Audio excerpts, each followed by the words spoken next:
오늘도 주님을 사모하며 예배의 자리에 나오신 여러분을 진심으로 축복합니다. 이 시간 우리를 찾아오신 하나님의 말씀에 은혜 받는 시간 되기를 간절히 소망합니다. 우리 함께 우리는 사랑의 띠로 찬양하시겠습니다.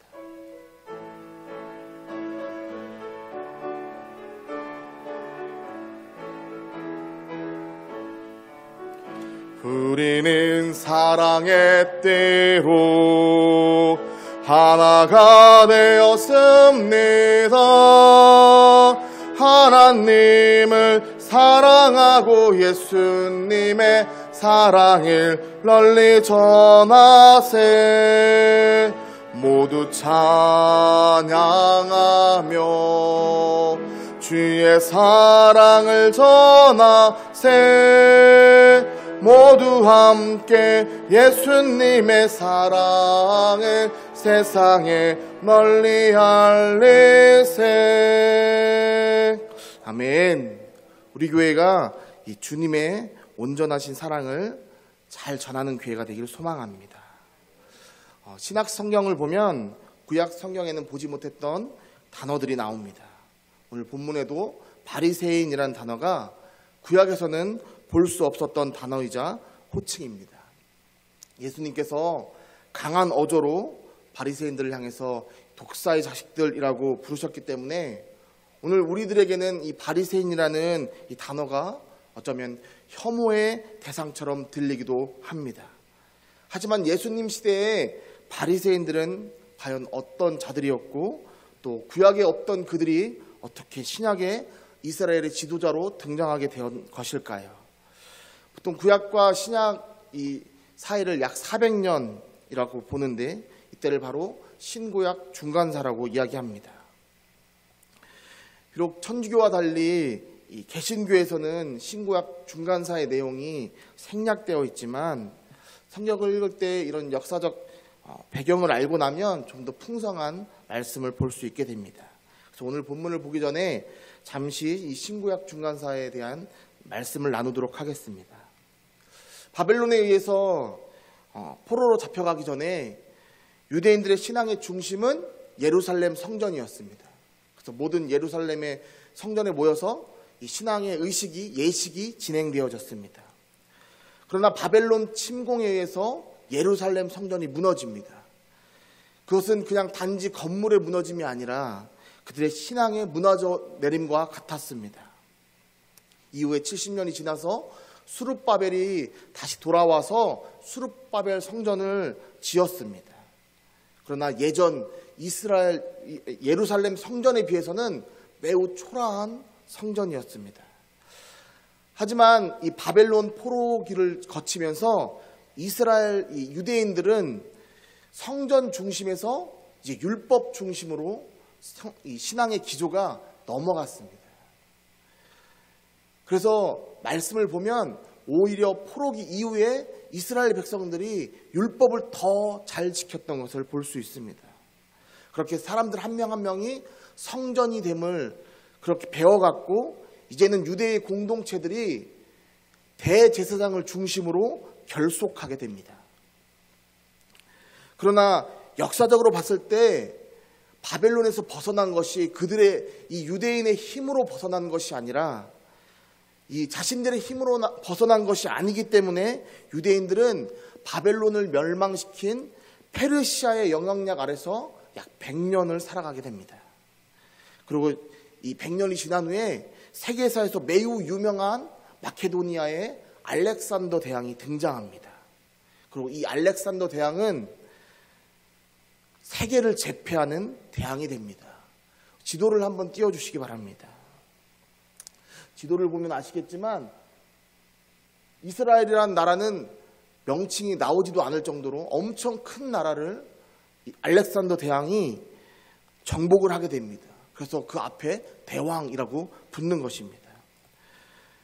그리고 이때부터 이 유대인들은 페르시아에서 알렉산더의 그 그리스 문화, 즉 헬레니즘 문화 아래에서 살아가게 됩니다. 특히나 이 알렉산더 대왕은 하나의 문화, 하나의 언어를 강조했던 왕이었습니다. 그래서 유대인들은 이때부터 헬라어를 사용하기 시작합니다. 그래서 지금 현재 이스라엘 사람들이 쓰는 히브리어는 현대 히브리어고, 고대 히브리어는 그들에게는 이제는 잃어버린, 지금은 그냥 역사적으로 그 학문적으로만 이해하는 언어가 되었습니다. 이제 알렉산더가 죽으면 끝날 것 같았던 이 시대가 알렉산더 이후에 알렉산더를 따라다녔던 이 4명의 장군에 의해서 4등분이 납니다. 우리 지도 두 번째 것 좀 보여주시기 바랍니다. 두 번째 이 지도를 보면, 그래서 이스라엘을 기점으로 해서 아래는 프톨레미 왕조가, 위에는 셀레우커스 왕조가 지배를 하게 됩니다. 이스라엘은 이때 프톨레미 왕조의 지배력 안에 들어가게 됩니다. 여러분, 이 프톨레미 왕조가 이스라엘을 잘 지배하다가 점점 핍박이 가해집니다. 그래서 이스라엘 백성들이 이때부터 셀레우코스 왕조와 친분을 쌓기 시작합니다. 그래서 나중에 이 프톨레미 왕조와 셀레우코스 왕조가 전쟁을 하게 되는데, 이때 이스라엘 백성들이 셀레우코스 왕조를 지지합니다. 그렇게 셀레우코스 왕조가 승리하게 되고, 이제 셀레우코스 왕조가 이스라엘 백성을 지배하기 시작합니다. 처음에는 이 셀레우코스 왕조도 이스라엘 백성들에게 매우 잘해줍니다. 세금을 감면해주기도 하고, 하지만 시간이 흐르자 그들을 핍박하기 시작합니다. 심지어 이제 이 유럽에서 로마가 점차 커지기 시작하면서 로마와 이 셀레우코스 왕조가 전쟁을 하기 앞서는 이 셀레우코스 왕조가 계속해서 세금을 수탈합니다. 그렇게 이스라엘이란 이 나라는, 이제 화면 꺼주셔도 됩니다. 이스라엘이라는 나라는 율법 중심에서 어느덧 정치 중심으로 신앙의 기조가 바뀌어갑니다. 프톨레미 왕조가 정권을 잡았을 때는 프톨레미 왕조와 친했던 대제사장들이 이스라엘에 영향력을 끼치게 되었고, 셀레우코스 왕조가 왕권을 이게 그 영향력 아래에 들어갔을 때는 셀레우코스 왕조와 친했던 이 대제사장들이 영향력으로 이스라엘을 다스리게 됩니다. 그러다 보니까 이 이스라엘이란 나라는 계속해서 다른 나라의 지배 아래에 나라가 성장해 갔습니다. 그러다 보니 어느덧 유대인 사회는 세 부류의 지도자들이 생겨났습니다.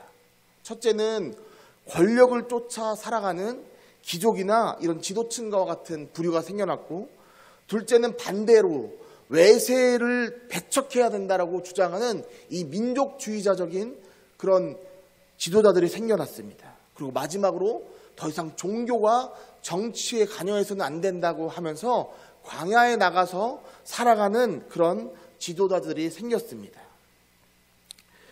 이처럼 권력 중심에서, 권력 주변에서 살아가던 이 귀족들, 이 지도자들을 우리는 성경에서 사두개인이라고 부릅니다. 그리고 사두개인들은 대제사장들의 임명과 관계가 있었기 때문에 그들은 성전 중심으로 살아가는 자들이었고, 그들에게는 내세 그 죽음 이후의 삶은 없다라고 이렇게 믿고 살아갔습니다. 또한 민족주의자로서 민중들 사이에서 성전이 아닌 회당 중심으로 백성들을 향해서 그 민중의 지지를 얻어가며 살아갔던 자들이 바로 바리새인들이었습니다. 그래서 그들은 소수였지만 그들의 인기는 대단했습니다. 그리고 마지막으로 광야에 나가서 하나님만 바라보며 살아가던 자들이 바로 에세네파였습니다. 이렇게 세 부류가 있었는데, 예수님이 등장하기 이전에 이 사두개인과 바리새인은 항상 내부적으로 정치적으로 전쟁과 같은 상황이었다가, 예수님이 등장함과 동시에 오히려 그들은 손을 잡고 예수님을 핍박하기 시작합니다. 왜냐하면 바리새인들, 민중의 지지를 받았던 이 바리새인들도 예수님 시대에는 타락해서 자신의 정치적 이익만을 따지던 자들이 되었고, 그런 이익을 예수님이 나타나서 마치 뺏는 것처럼 보이자 그들은 손을 잡고 예수님을 드디어 핍박하기 시작한 것입니다. 마지막으로 광야로 나갔던 이 에세네파 중에 대표적인 인물이 바로 세례 요한이었습니다. 우리 마가복음 1장 6절 말씀을 함께 읽겠습니다. 요한은 낙타털 옷을 입고 허리에 가죽띠를 띠고 메뚜기와 석청을 먹더라. 아멘. 우리가 읽은 이 마가복음 1장 6절 말씀은 마가복음을 읽을 때 굳이 이 말씀이 왜 들어갔지? 라는 생각이 드는 말씀인데, 이 말씀은 세례 요한이 바리새인도 아니었고 사두개인도 아닌 에세네파였다는 것을 우리에게 알려주는 것입니다. 즉 하나님만 바라보기 위해 광야로 나갔던 자들임을 우리에게 알려주는 것입니다. 그래서 우리는 이 말씀을 통하여 하나님은 하나님만 바라보는 자를 사용하신다는 것을 우리는 깨달아야 할 줄 믿습니다. 이런 성경적 지식을 가지고 오늘 본문 말씀을 살펴보도록 하겠습니다. 오늘은 본문 13절에 보면 예수님께서 바닷가에 가셔서 무리에게로 가서 말씀을 가르치십니다. 예수님께서는 병도 고치셨고 귀신도 쫓아내셨지만 무엇보다 말씀을 가르치셨습니다. 왜냐하면 말씀은 살아있고 바로 이 사람을 변화시키는 힘이 있고 때론 위로하며 또 때론 그들을 바로 세워가는 것이 바로 하나님의 말씀이기 때문인 줄 믿습니다. 그러던 중 14절에 예수님은 또 다른 제자를 부르십니다. 우리 14절 말씀을 함께 읽겠습니다.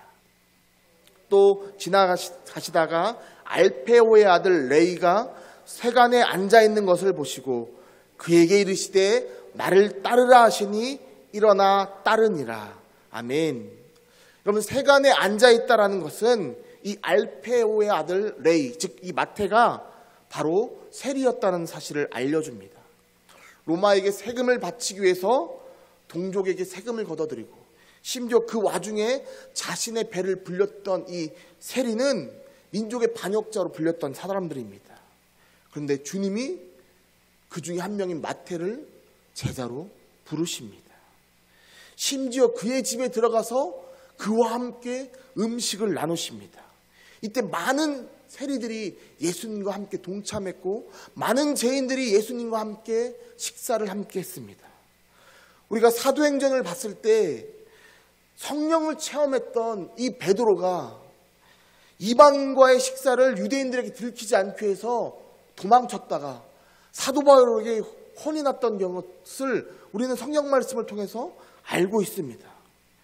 이처럼 예루살렘 교회의 수상이었던 이 베드로가 성령을 체험했음에도 불구하고 그 기존에 있던 이 문화를 깨기가 어려웠었는데 예수님은 이미 이 땅에 오셔서 그 문화를 완전히 깨트려 버리셨습니다. 예수님은 민족의 반역자로 불렸던 그들을 사랑으로 감싸주셨습니다. 사랑하는 성도 여러분, 사랑으로 감싸는 것이 쉽습니까? 아닙니다. 사랑으로 감싸는 것은 자신의 의를 내려놓아야 하기 때문에 자신이 그동안 가지고 왔던 가치관들을 다 내려놓아야 하기 때문에 어려운 일입니다. 오히려 정죄하는 일이 쉬운 일입니다. 그러다 보니 세상은 항상 정죄가 먼저 우선이 됩니다. 한국 교회 당시 예전에 일제 당시에 신사참배를 했던 목사님들도 또 성도님들도 계셨습니다. 또 반대로 죽음을 각오하면서 신사참배를 반대하고 거부했던 성도님들도 계셨습니다. 6.25 당시에도 피난을 가던 목사님들이 계셨고 피난을 떠나지 않고 성도들을 지켰던 목사님들이 계십니다. 그렇게 그 자리에 머물다 보니 북한이 내려왔을 때 공산당의 그 말대로 행할 수밖에 없었던 그런 환경에 처했던 목사님들도 계셨습니다.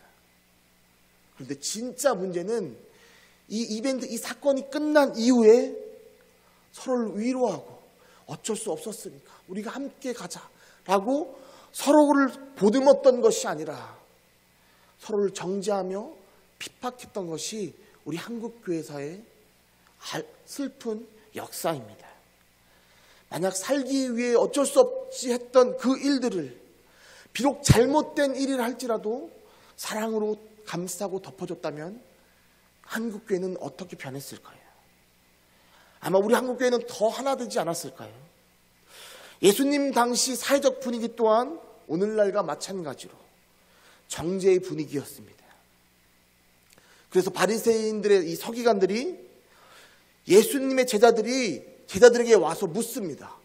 왜 세리와 죄인들과 함께 식사를 하냐고. 성경에는 이 말의 어투나 억양 이런 것들이 나오지 않지만 아마도 그들에게 따져가면서 물었을 것입니다. 그때 제자들을 통해서 이 이야기를 듣게 된 예수님께서 이렇게 말씀하십니다. 우리 17절 말씀을 함께 읽겠습니다. 예수께서 들으시고 그들에게 이르시되 건강한 자에게는 의사가 쓸데없고 병든 자에게라야 쓸데있느니라.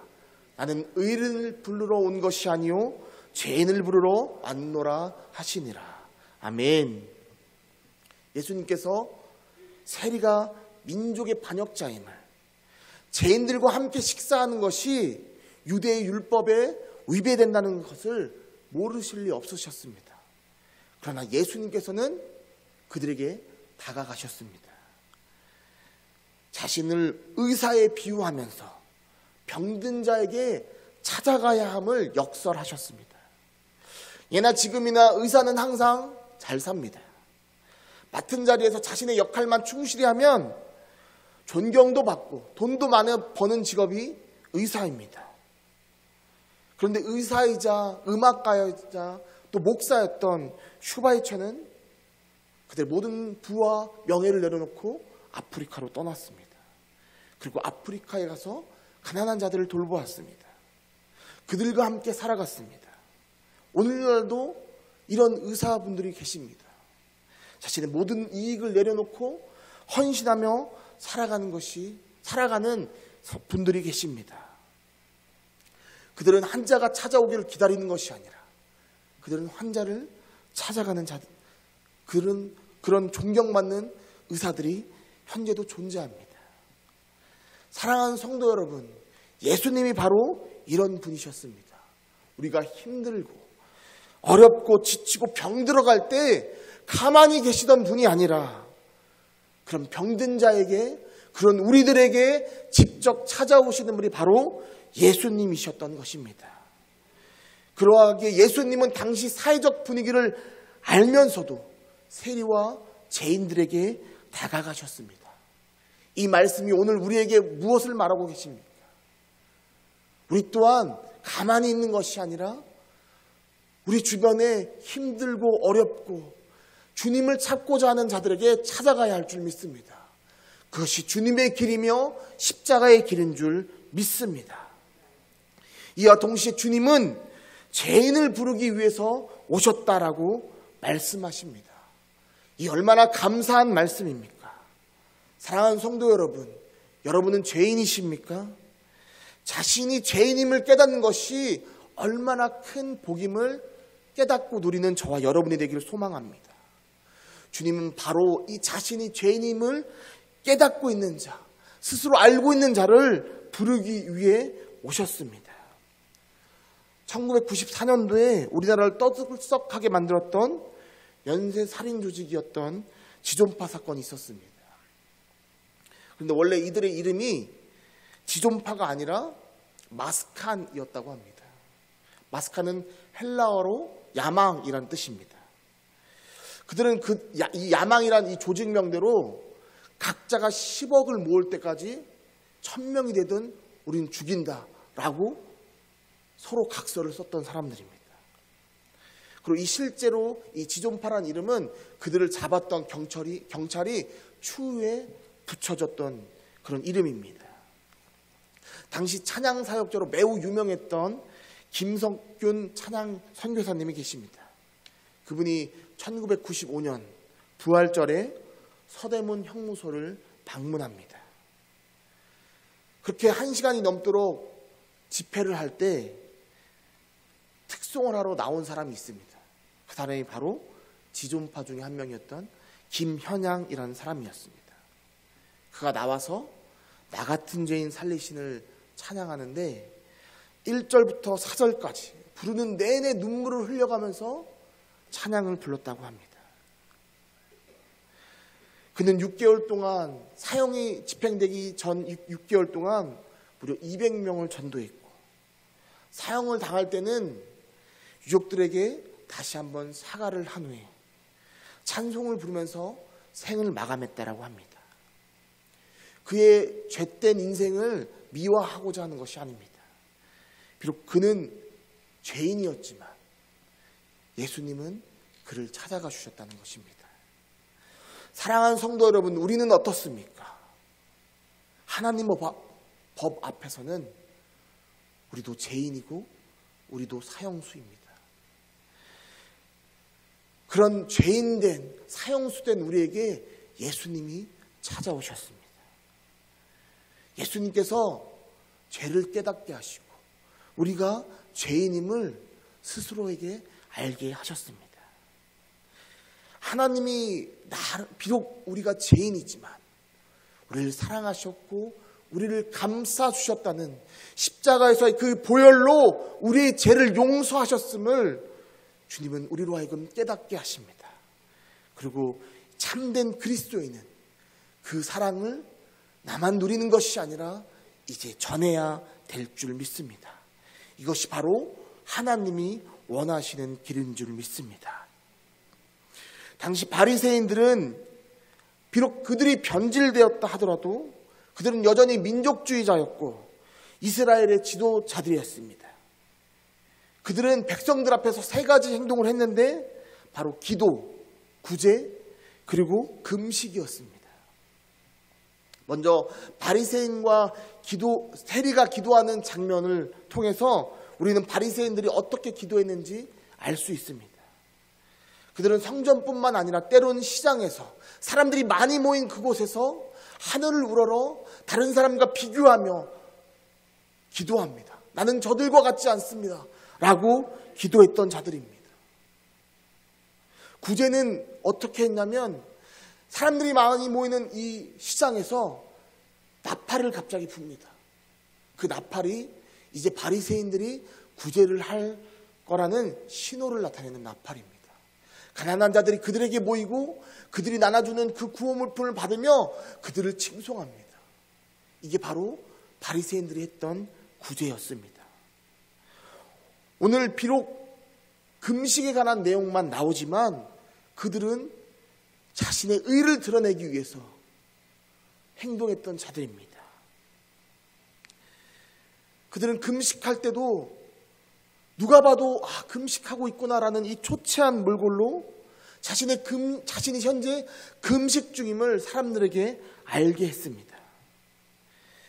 비록 구제, 또 기도, 또 금식 이 모든 것들이 사람들에게 존경받을 만한 일이지만 이 모든 것들은 실제적으로는 자신의 의를 드러내고자 하는 그런 도구에 불과했던 것입니다. 예수님께서는 바로 이 숨겨진 그들의 마음을 보시고 그들의 죄를 계속해서 질책하신 것입니다. 그리고 그들에게 죄를 계속 깨우치게 하시면서 돌아오라고 말씀하신 것입니다. 그러나 바리새인들은 자신이 이 숨겨진 죄악이 밝혀지자 회개하는 것이 아니라 오히려 예수님을 공격하는, 예수님을 죽이려고 하는 자들이 되었습니다. 우리 계속해서 18절 말씀도 함께 읽겠습니다. 요한의 제자들과 바리새인들이 금식하고 있는지라 사람들이 예수께 와서 말하되 요한의 금식하는데 어찌하여 당신의 제자들은 금식하지 아니하니까.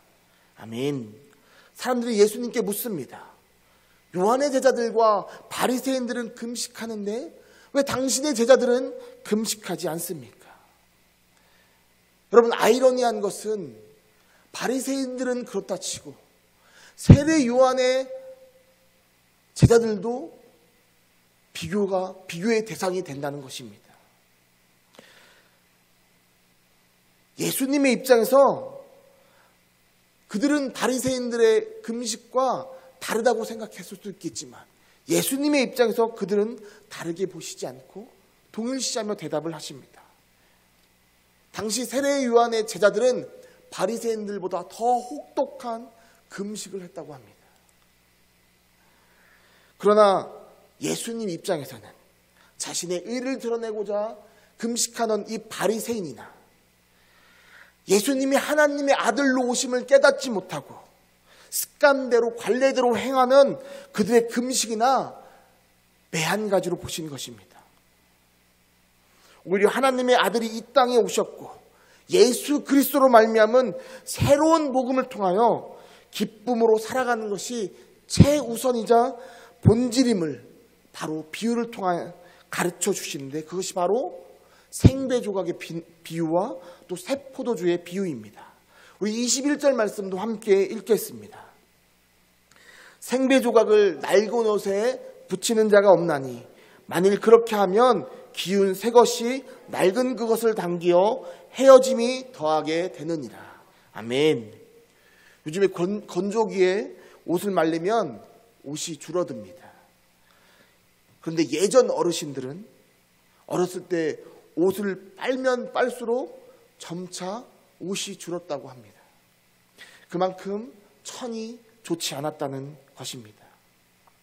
그렇다면 그거보다 더 오래된 예수님 당시에는 어땠을까요? 아마 그때는 더 좋지 않은 천으로 옷감을 사용했을 것입니다.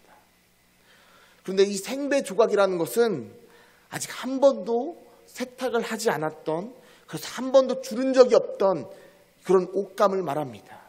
그러다 보니까 이 생배조각을 낡은 옷에 붙이면 생배조각이 세탁을 하면 줄어들면서 낡은 천을 끌어당기기 때문에 옷이 망가진다는 것입니다.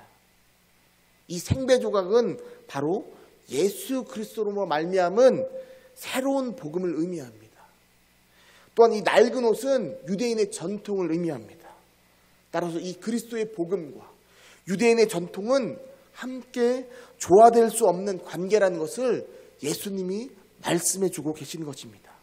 22절의 새 포도주 비유도 마찬가지입니다. 우리 22절 말씀도 함께 읽겠습니다. 새 포도주를 낡은 가죽 부대에 넣는 자가 없나니 만일 그렇게 하면 새 포도주가 부대를 터뜨려 포도주와 부대를 버리게 되리라. 오직 새 포도주는 새 부대에 넣느니라 하시니라. 아멘.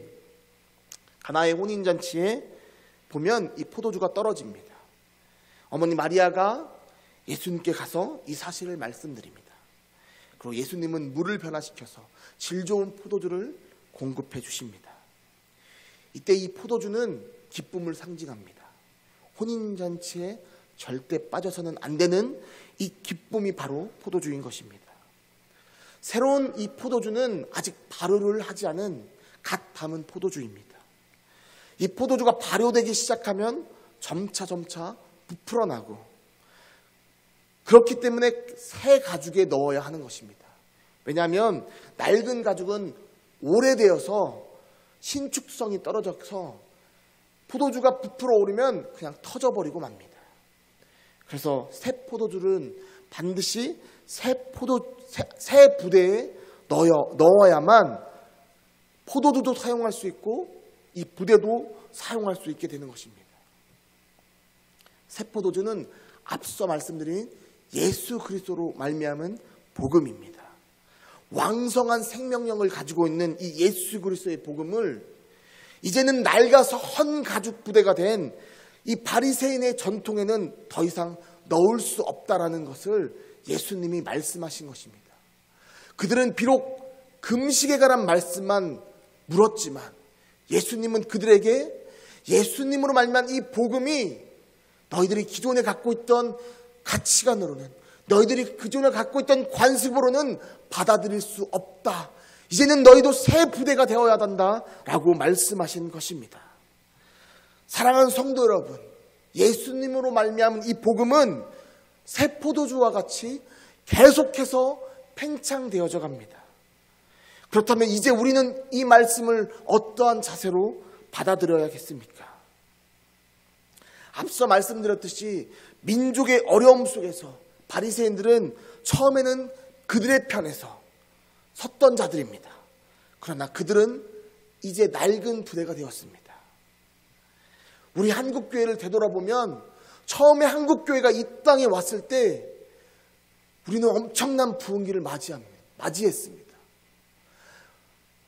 이 하나님의 이 말씀을 통하여 한국이란 나라가 완전히 변화되는 그런 엄청난 사건들이 곳곳에서 터졌습니다. 그러나 이제는 어떻습니까? 이제 어느덧 한국교회가 놀림의 대상이 되었고 어쩌면 슬픈 현실을 살고 있는 우리들입니다. 그러나 오늘 이 말씀은 여전히 우리에게 이제는 그 낡은 관습을 내려놓고 새로운 부대가 되라고 말씀하고 있습니다. 저는 개인적으로 1층 리모델링을 하면서 우리 성도님들의 열정을 볼 수 있어서 매우 감사했습니다. 때로는 헌신하시고 협력하시면서 그 모습을 보면서 우리 교회가 여전히 희망이 있구나라는 생각을 하게 되었습니다. 지난주에 우리 어린이부 예배를 드리면서 아이들에게 물었습니다.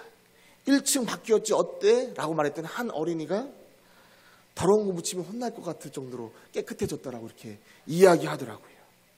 여러분, 작은 변화이지만 전과 달리 그만큼 예배당이 깨끗해졌다는 얘기 아니겠습니까? 저는 또 개인적으로 부활절에 점심 식사를 하면서 그전에 앉아서만 먹다가 이제 테이블에 앉아서 먹는데 얼마나 편했는지 모릅니다. 사랑하는 성도 여러분, 예배당만 살짝 바뀌어도 이 정도인데 만약 우리 각자가 새 포도주를 담을 수 있는 이 새 부대가 된다면 우리 교회가 어떻게 바뀔 것이고 이 지역에 미칠 이 파급이 얼마나 대단하겠습니까? 여러분, 우리 한 명 한 명이 교회가 되어서 이 지역에 그리스도의 복음을 전하는 자들이 된다면 하나님이 얼마나 기뻐하시겠습니까? 바라옵기는 새 포도주는 새 부대라는 이 말씀이 정확한 의미도 모르면서 사용되는 이 정치인들의 한낱 문구가 아니라 이제 이 새 포도주가 예수 그리스도를 상징하면서 그 예수 그리스도의 복음을 상징하면서 이제는 그 복음을 우리 이 교회가 잘 감당하는 그런 새 부대의 교회가 되기를 간절히 소망합니다. 그리하여 누구나 받아들이고 누구나 사랑으로 포용하는 금암제일 교회가 되어서 예수 그리스도의 복음을 이 세상에 전하는 주님의 자녀들이 되기를, 주님의 동역자들이 되기를 주님의 이름으로 간절히 축원합니다. 우리가 그렇게 한 발을 내디딜 때 하나님이 역사하실 줄 믿습니다. 그 하나님을 믿고 나아가는 우리 모두가 되기를 간절히 소망합니다.